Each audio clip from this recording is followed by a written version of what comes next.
palavras. Damos as boas-vindas a todos, desejando que o seu coração esteja cheio, pleno da alegria da salvação em Cristo Jesus. Amém. Vamos abrir nossas Bíblias em Hebreus capítulo 6. Hebreus 6, 13 a 20. A nossa meditação, o nosso sermão de hoje, a nossa pregação tem como título Salvação Inabalável. Hebreus capítulo 6, versículos 13 a 20.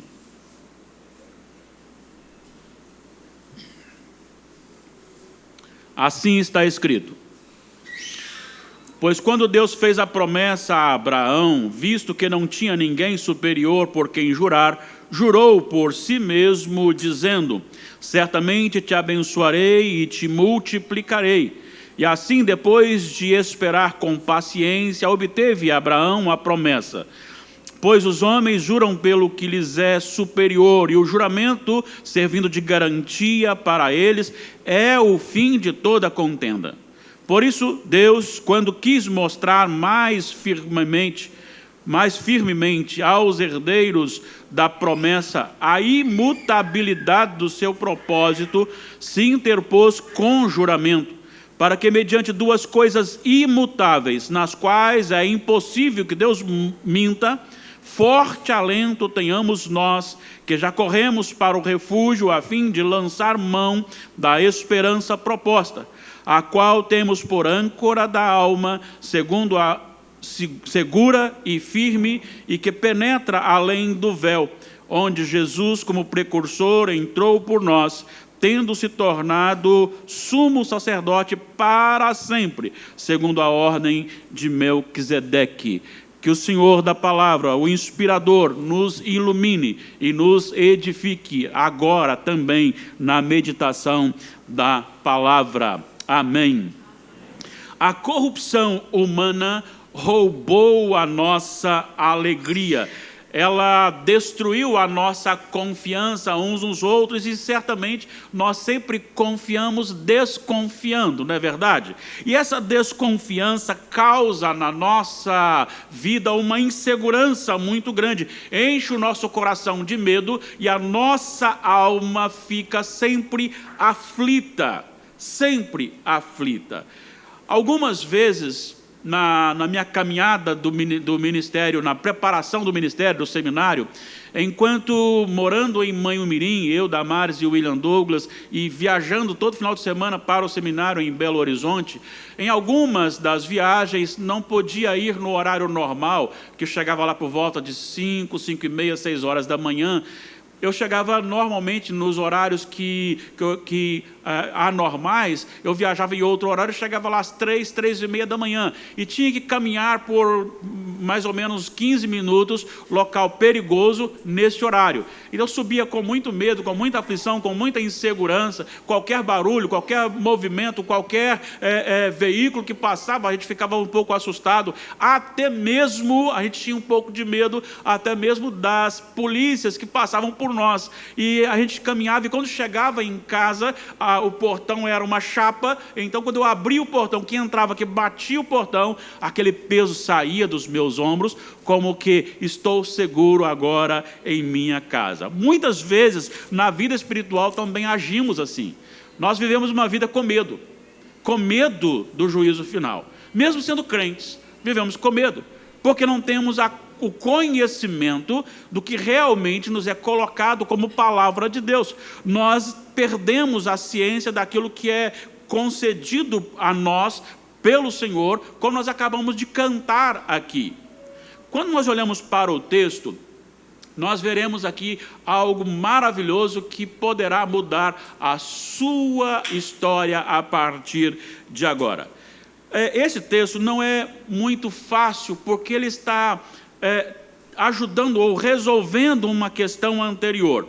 Porque no capítulo 6, nos versículos 4 a 8, o apóstolo que escreve, creio eu ser o apóstolo Paulo, porque não existe uma definição de autoria desta epístola, sim, o destinatário são os hebreus, e por isso Todo o argumento é relacionado a sacrifícios, à lei de Deus, a sumos sacerdotes. Então, quem recebeu sabia de tudo aquilo que estava sendo tratado.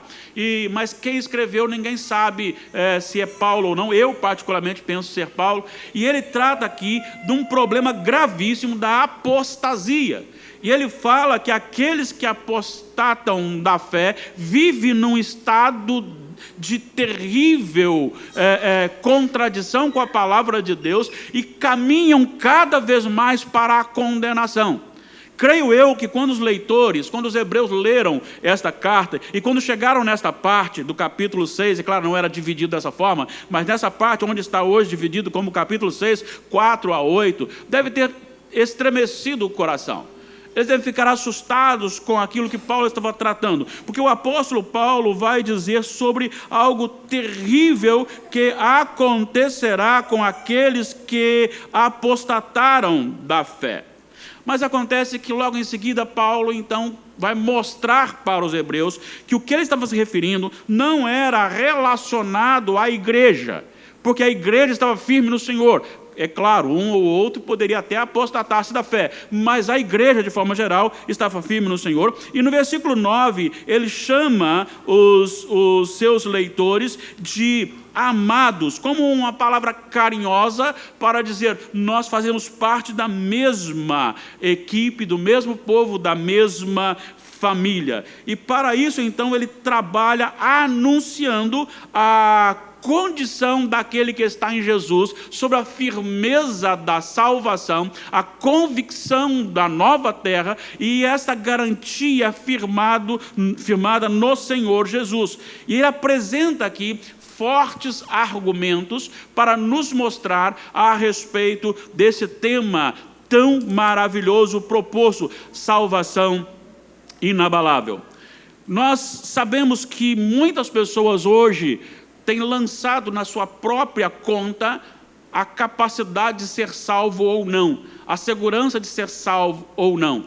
E é isso que o autor aos Hebreus vai trabalhar para que a nossa fundamentação não esteja em nós, mas esteja no lugar certo. Então vamos aqui apontar aqui os argumentos fortes do apóstolo para mostrar a segurança, a convicção da salvação daqueles que estão em Jesus. Então, o primeiro que nós vamos entender aqui é que a salvação dos filhos de Deus é fundamentada na promessa de Deus e no seu juramento, e não na nossa obediência.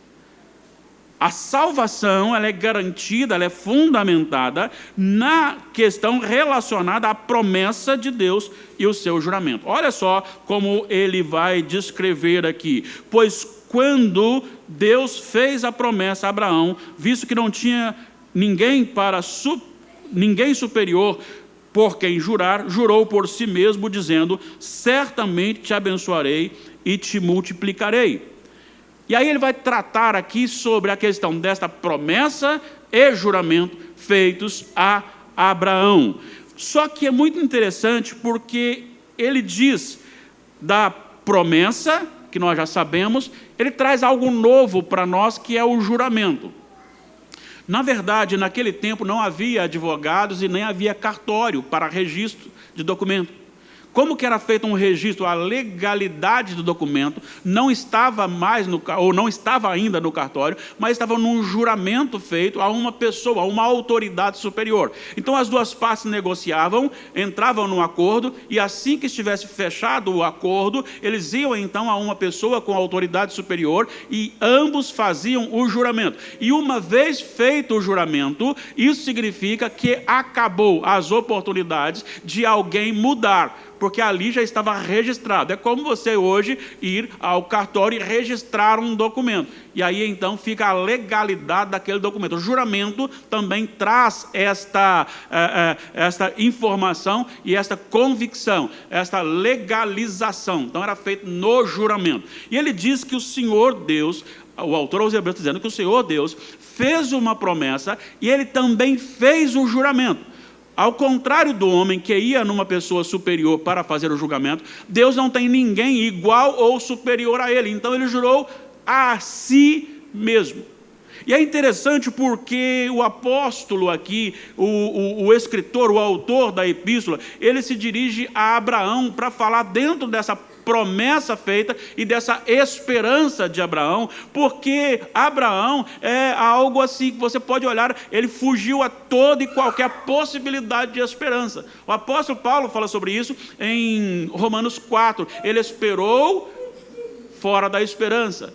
É algo maravilhoso você olhar um pouquinho a vida de Abraão. Vamos pensar, ele foi chamado como Abrão, ele tinha 75 anos, e ele foi chamado, e ali Deus lhe fez uma promessa, que nele seriam benditas todas as famílias da terra. No entanto, a sua esposa Sara era estéril.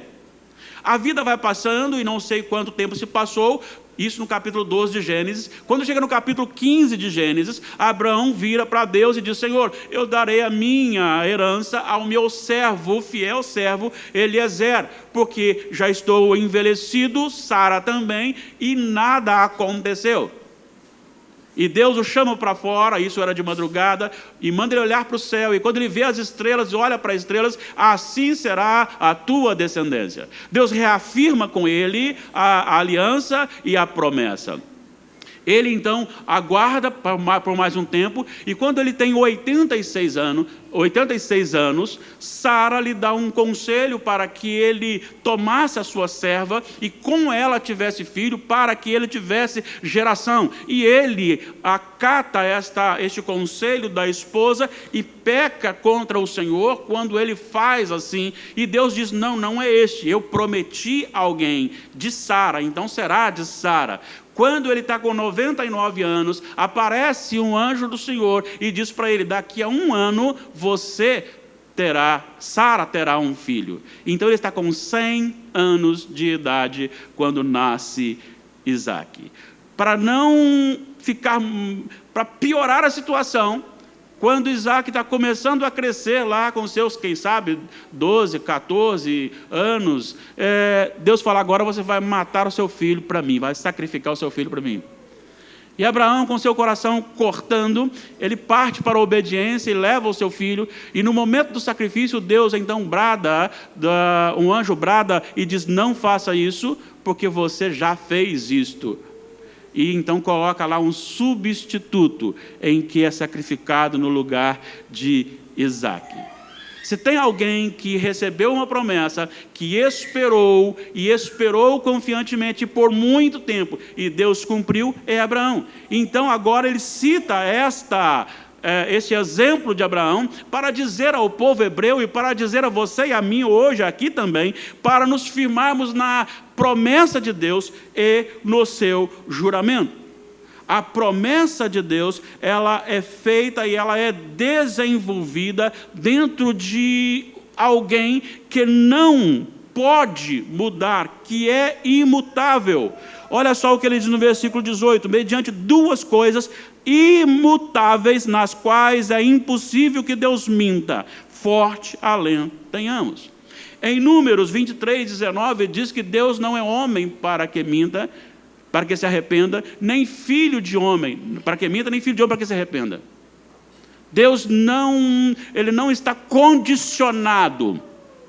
Eu citei aqui ontem, achei interessante a dinâmica feita, uma professora, para mostrar aos alunos a possibilidade de mudança, de seguir a multidão sem ter consciência. Essa professora então combina com a classe, diz: olha, quando alguém chegar atrasado, nós vamos falar que esse papel que é verde, vamos falar que ele é vermelho. E assim eles combinam. Então de repente chega aquele aluno atrasado e ela vai no seu diálogo e diz assim: olha, quem aqui, olha, que cor é essa pasta? Aí alguém fala: vermelha. Aí o outro: fulano, você, vermelho. Aí o outro: mas a pasta é verde. E quando chega então naquele que chegou atrasado, que não sabia da dinâmica, pergunta para ele: e você, que cor é esta? Aí ele para: vermelha, né? Por quê? Porque todo mundo está falando vermelho e ela não está reprimindo ninguém. Então, possivelmente, ele queria agradar a maioria, e ela coloca: olha como as pessoas são vulneráveis quando estão na pressão social.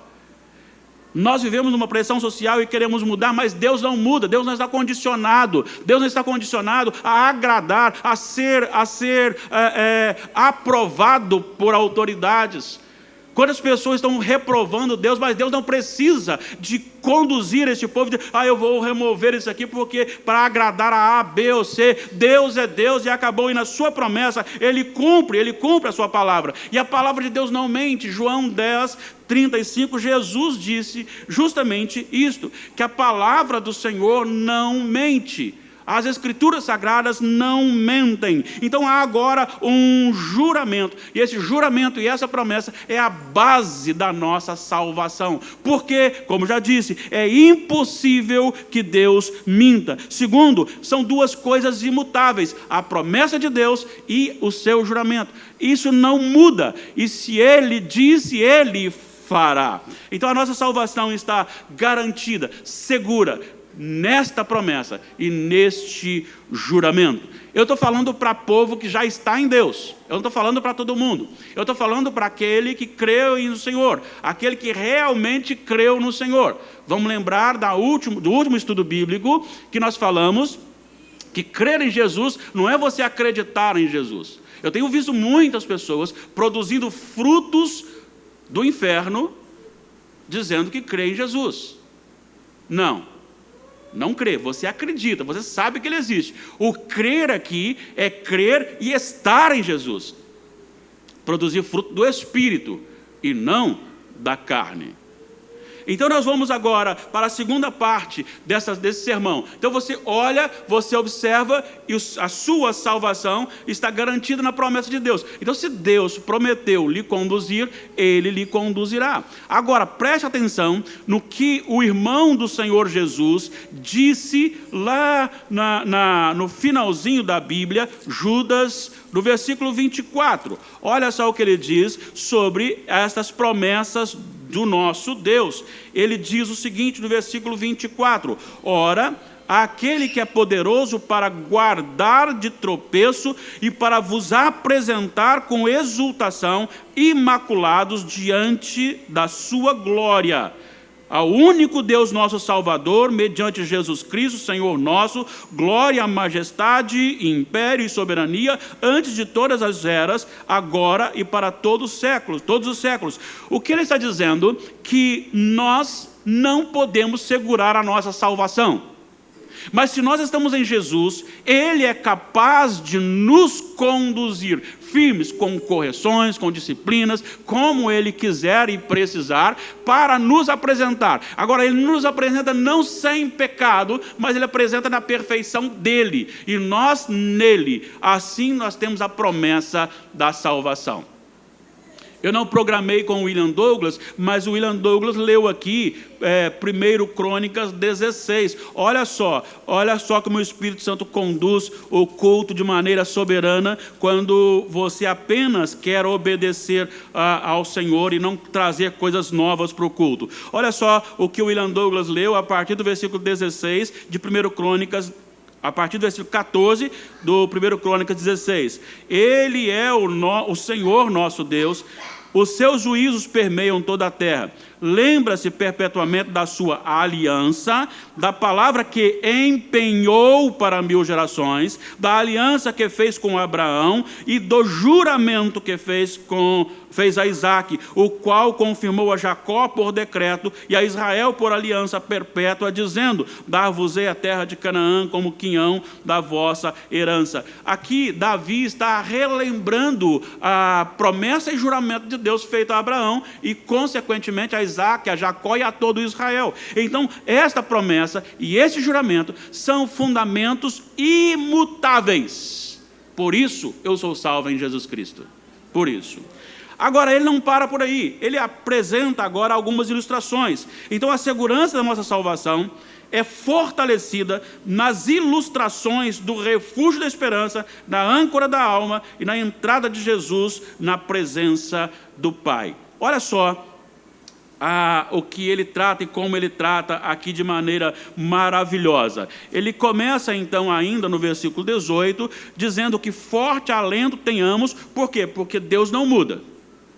Então, se Ele prometeu, Ele vai salvar, certo?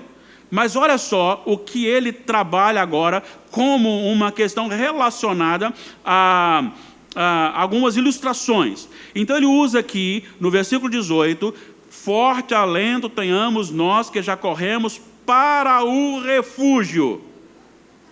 Para o refúgio, a fim de lançar mão da esperança proposta. Quando ele está tratando aqui de refúgio, vamos lembrar que ele está escrevendo para os hebreus. E escrevendo para os hebreus, ele retrata todos os mandamentos, todos os estatutos, as leis, tanto a cerimonial como a civis. Ele trata tudo isso de uma maneira tranquila, porque a igreja que estava lendo entenderia. Então ele fala aqui sobre refúgio. E aqui ele está relatando as cidades refúgios que Deus determinara para que fossem construídas no tempo e quando chegassem em Canaã. Então nós temos em Números 35, nós temos 6 cidades refúgio. E essas cidades funcionavam da seguinte forma: tinham lá os sacerdotes, sumos sacerdotes, e você tinha agora, se a pessoa estivesse num trabalho, num lazer, e por acidente matasse alguém, uma vez que em Gênesis 9, nós encontramos que aquele que matasse um homem deveria ser morto, mas se ele mata agora sem ser premeditado ou dolosamente, seria um crime culposo, por acidente, julgado então esse crime culposo, ele iria para a cidade refúgio, e dentro da cidade refúgio, o vingador de sangue não podia tocar nele. Dentro da cidade refúgio, enquanto vivesse o sumo sacerdote, o vingador de sangue não podia tocar nele. Agora, ele tinha que permanecer na cidade, ele não podia sair da cidade. Se ele saísse da cidade, sim, aí o vingador poderia pegá-lo e matá-lo e não seria culpado. Mas dentro da cidade, o vingador de sangue não podia tocá-lo. O que ele está dizendo aqui é que nós lançamos nosso refúgio em Jesus. E em Jesus, Ele é o nosso refúgio, a nossa cidade refúgio. E nele, ninguém pode tocar em nós. O vingador de sangue não pode se aproximar de nós e tocar em nós, porque nós somos seguros em Jesus. No entanto, assim como lá da cidade refúgio, se saísse da cidade refúgio, agora estava condicionado ao ataque do homem vingador, também, se você se afasta de Jesus, Satanás está em todo direito sobre a sua vida. Então, a primeira ilustração é: Jesus é o nosso refúgio neste momento de dificuldade, neste momento de tribulação, nesse momento de vida em que passamos por adversidade. Somos seguros neste refúgio, que é Jesus. Mas também ele usa uma outra ilustração. Primeiro, refúgio na esperança, Jesus sendo esse refúgio, lembrando da cidade refúgio. Depois você pode olhar em casa, Números 35. Agora ele vai falar sobre a âncora da alma. Ele usa aqui um instrumento náutico que é usado para segurar um navio em meio a tempestades, quando então eles lançam a âncora e ela se prende às rochas, e ali ela é segura, o navio é seguro por aquela grande âncora. Ele está dizendo que nós também temos como âncora da nossa alma. Olha só o versículo 19: a qual temos por âncora da nossa alma, a qual, referindo-se a quê? A esperança é a âncora da nossa alma. Jesus é a nossa cidade refúgio, e em Jesus temos a esperança, e essa esperança é a âncora da nossa alma. Vamos lembrar que essa esperança proposta aqui, ela não é uma esperança como no nosso português, que pode acontecer ou não. Eu brinquei aqui com o casal, Evandro e Marília, que iriam no aniversário comer frutos do mar. Eles podem até dizer: temos essa esperança mesmo, mas não sabe se comerão ou não. Eu digo que amanhã espero levantar e tomar o meu café sem açúcar, mas pode ser que não. eu posso esperar e não pode acontecer, mas a esperança, que é a âncora da nossa alma, é uma esperança de convicção que acontecerá. É por isso que eu não me contive cantando esse último hino, porque esse último hino retrata justamente a minha esperança.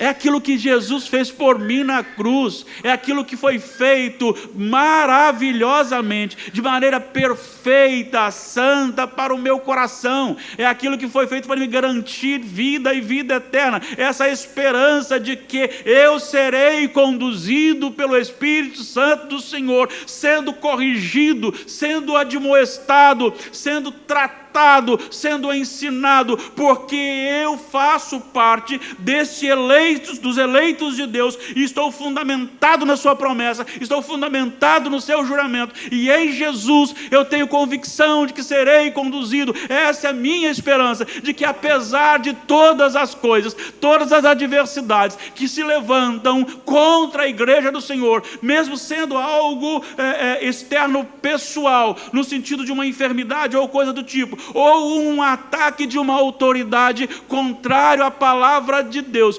nós estamos firmados que ninguém poderá tocar na igreja, a não ser que haja propósito de Deus. Isso é a nossa esperança, é a esperança da nossa alma. Recentemente vi um comunicado num dos grandes jornais dos grandes jornais de São Paulo e Rio, dizendo que as pessoas já estão trabalhando com grande possibilidade cientificamente ter um mundo só de mulheres, em que elas poderão se unir em casamento e reproduzirem, excluindo de toda forma os homens.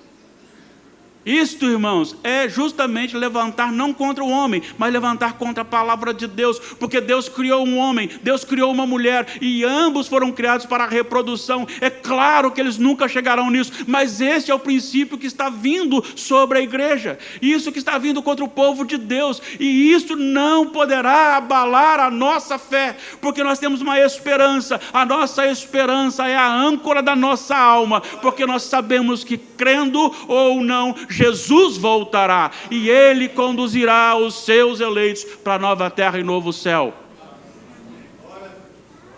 Ele é o nosso refúgio, Ele gera em nós esperança, e essa esperança é a âncora da nossa alma.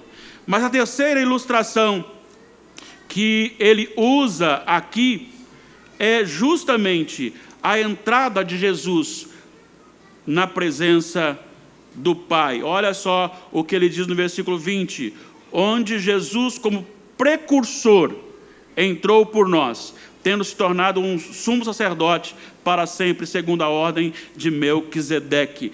É interessante porque esta palavra, apontando Jesus como precursor, é a garantia, assim como a ressurreição de Jesus é a garantia da nossa ressurreição, a entrada de Jesus, além do véu, na presença do Pai, como Ele está hoje, é a garantia da nossa entrada também na presença do Pai no último dia. A palavra grega para precursor aqui é pródromos, que significa literalmente o batedor, aquele que vai à frente preparando o caminho. É a guarda avançada de um exército que vai à frente pesquisando para que a companhia venha em segurança. Jesus é aquele que foi à frente, aquele que entrou, aquele que abriu o caminho, e é neste caminho que nos está a garantia da entrada na presença de Deus o Pai. Irmãos, isso é um pouco assustador. Como pode nós, pecadores, entrarmos na presença desse Deus Santo? Só olhar para os acontecimentos do Antigo Testamento, até mesmo do Novo Testamento, só olhar para os anúncios do Apocalipse, um trono, um grande trono, que está no centro do céu, ou seja, Ele governa todas as coisas. Ele governa o presidente Lula, Ele governa os seus ministros, Ele governa todos os deputados, Ele governa todos os senadores, Ele governa o nosso governador do estado, Casa Grande, Ele governa as suas pastas, Ele governa os deputados estaduais, Ele governa o nosso prefeito, Ele governa os seus trabalhadores, Ele governa os vereadores, Ele governa governa você, Ele governa a mim, Ele governa a igreja, Ele governa o Supremo Tribunal Federal, embora eles e todos e muitos deles estão dizendo que Deus não tem nada a ver com eles. Tem sim, Deus está no controle, porque Deus governa todos os detalhes da história, e este Deus que é santo me receberá na sua presença no último dia, por causa de Jesus que adentrou a sua presença. Agora veja bem, ele vai dizer que ele é o precursor que entrou por nós, tendo se tornado sumo sacerdote, ou seja, ele é não só o caminho, mas ele é nosso representante, ele nos representa, ele nos fala, ele fala ao Pai sobre nós, ele intercede por nós. Romanos capítulo 8, versículo 34 diz isto: o qual ressuscitou e está à direita de Deus o Pai e intercede por nós. Que é maior segurança do que essa? O meu Salvador já foi, o meu Salvador está lá, o meu Salvador está preparando para mim moradas. Ele disse isso em João 14. Ele diz: olha, não fique assustado, não se turbe o vosso coração, credes em mim, credes também, credes no Pai, credes também em mim. Na casa do meu Pai há muitas moradas, se assim não for eu vou teria dito, pois vou preparar-vos lugar. Ele adentrou, ele já está lá, agora só aguardando tempo para buscar o seu povo e colocá-lo na nova terra e no novo céu. Meu querido irmão, minha querida irmã, eu quero deixar para você algumas aplicações que eu desejo que seja edificante para a sua vida. Primeiro, a salvação dos escolhidos de Deus não está fundamentada na sua obediência, mas na promessa e no juramento de Deus. Isso me deixa muito tranquilo. Já imaginou se dependesse de mim?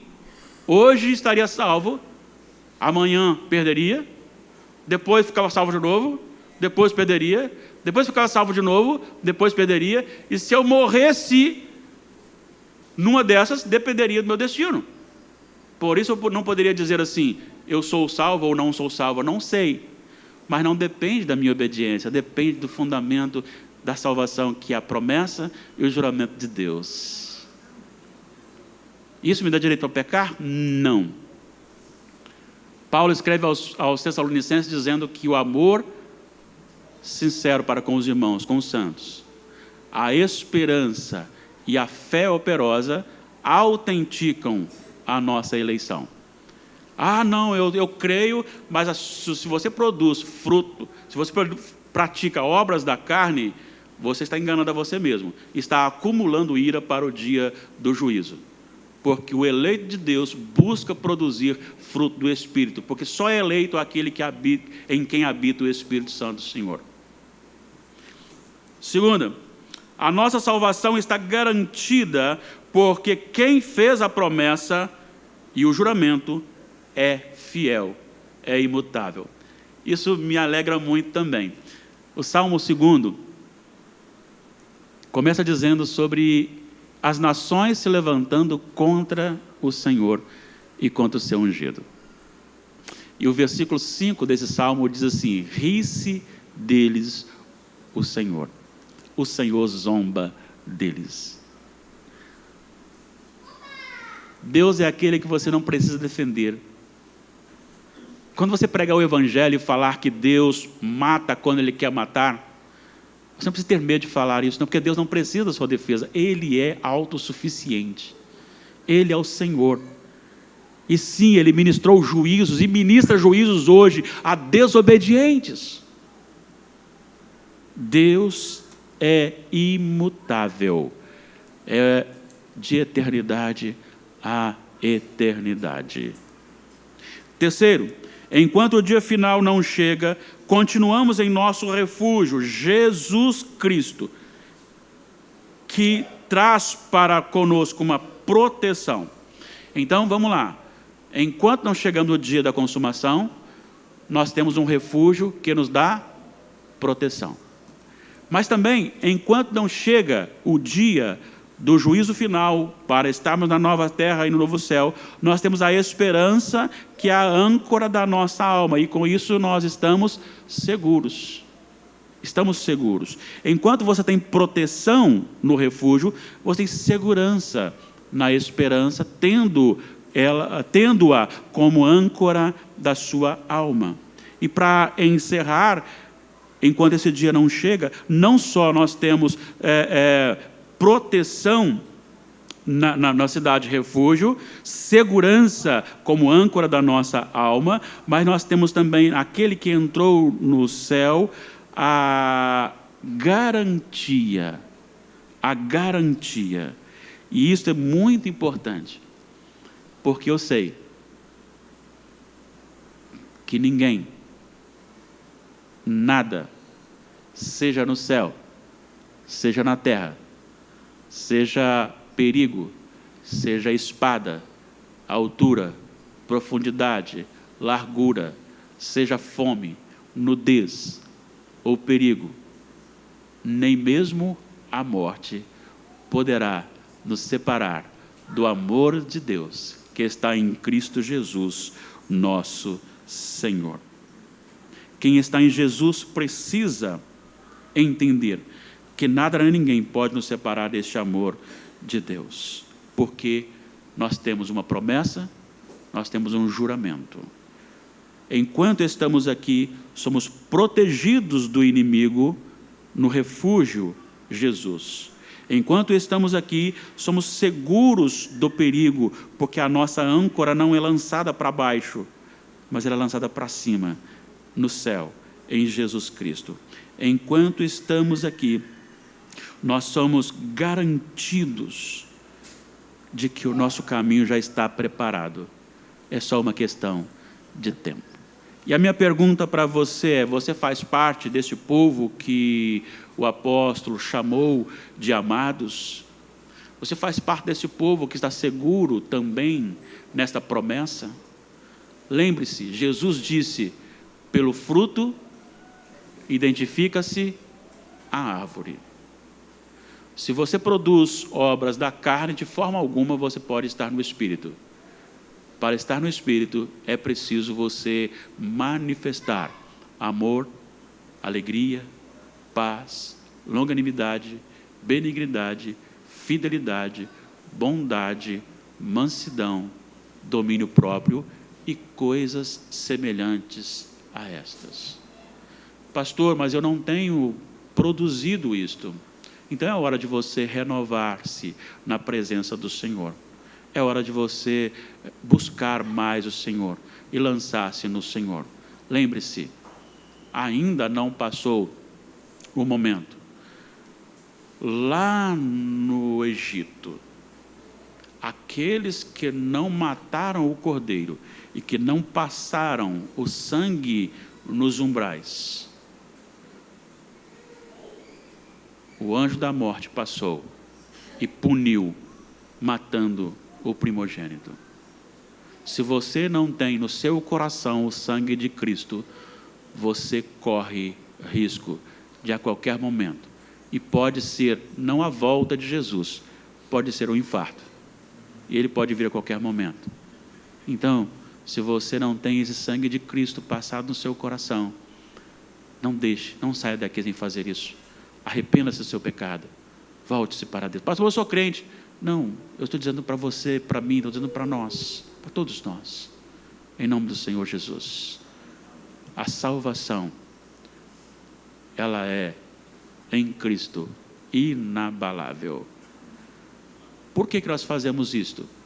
É porque Cristo morreu na cruz. E a morte de Cristo na cruz, ela é hoje aqui simbolizada na Santa Ceia. Que o Senhor nos abençoe, nos ajude e nos alimente agora com esse sacramento. Convidamos os presbíteros presentes para que